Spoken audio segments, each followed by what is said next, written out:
صينية كرات البطاطس بالدجاج والكريمة أكلة بحبوها الصغار والكبار. طريقتها كتير حلوة بالتقديم وطعمتها عن جد كتير لذيذة، بتستحق انكم تجربوها وتكون على سفرتكم.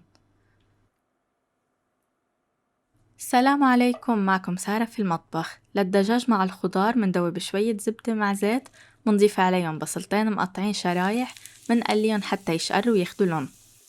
منضيف عليهم 3 حصوص توم مهروس، ومنقلي التوم شوي مع البصل. منضيف عليهم نصف كيلوغرام من صدور الدجاج مقطع شرايح طويلة. صرتوا حافظين الدجاج دايما بحطوا له فلفل أسود، خل أبيض وزيت زيتون قبل ما تضيفه على الطبخة، بيشيل أي ريحة غير مرغوبة.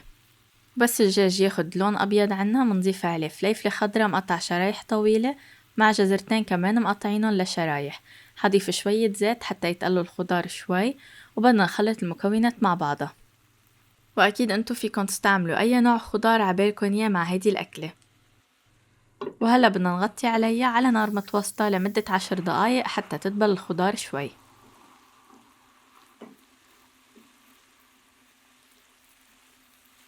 هلأ منضيف عليهم ملعقة صغيرة كاري، نصف ملعقة صغيرة بابريكا، نصف ملعقة صغيرة كمون، ربع ملعقة صغيرة فلفل أسود، ونصف ملعقة صغيرة مردكوش. في حال مش متوفر عندكن أو انتو ما بتحبوا، أكيد فيكن تستغنوا عنه وتحطوا نوع تاني بداله، ومنملح حسب الرغبة. وهلأ صارت خلطة الدجاج جاهزة، منحطها على جنب لبين ما نحضر كرات البطاطا. منقشر 6 حبات من البطاطا حجمهم وسط، منحطهم بالطنجرة ومنضيف عليهم مي سخنة ومنملح، وبدنا نص القنصلة كاملة. بس تستوي البطاطا بالكامل وتصير طرية مننقلها على وعاء، منقطعها شوي حتى نسهل الهرس، ومنهرسها بالكامل. منملح حسب الرغبة، ومنضيف ملعقة كبيرة من الزبدة مع 3 ملاعق كبار من الحليب السائل، وملعقة كبيرة مليانة من نشا الذرة. منحط شوية أوريغانو بيعطينا شكل كتير حلو للكرات وبيعطينا نكهة لذيذة كمان. وبدنا نخلط المكونات كلها مع بعضها حتى تتجانس بشكل كامل.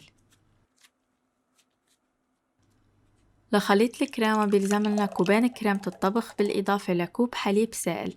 الحليب السائل خافقة معه كمان نصف ملعقة كبيرة من الطحين، بتخلي قوام الحليب أفضل عنا وبيمسك بشكل أفضل. ومنملح شوي حسب الرغبة ومنخلطهم مع بعضهم. بالصينية اللي بدنا نفوتها على الفرن منوزع خليط الدجاج والخضار بالتساوي.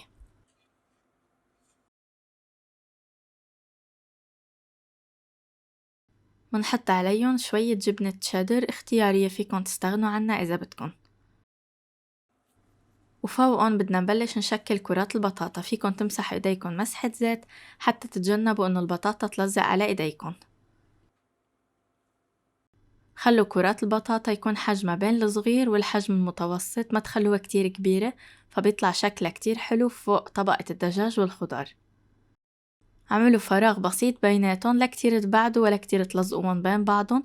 بهيدا الشكل بيطلع معنا شكل الصينية بعدين بس تطلع من الفرن كتير مرتب وحلو.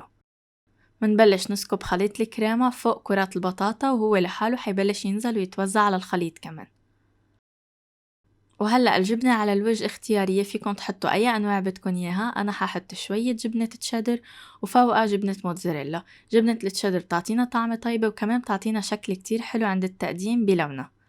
رشة أوريغانو على الوجه كمان تعطينا شكل حلو وطعم لذيذة. وهلأ على الفرن درجة حرارة 180 بالرف الوسط، النار من الأسفل لمدة 15 دقيقة أو 20 دقيقة حتى تحسوها أنا سخنت منيح، ومن بعدها منحمر على الوجه. وهيك أكلتنا صارت جاهزة للتقديم. شايفين شو بقصد بالتشيدر كيف عطانا اللون الأصفر، لون حلو كمان هيك بالتقديم. والأوريغانو على الوجه قديش عاطي شكل حلو للأكلة. هيك لمسات سريعة بتعطينا شكل كتير حلو بالتقديم، بيفتح النفس على الأكل أكتر. لونها كتير حلو ما شاء الله، والكرات شكلهم كتير حلو ومرتب. طعمتها للأكل كتير كتير لذيذة وكتير بنصحكم تجربوها.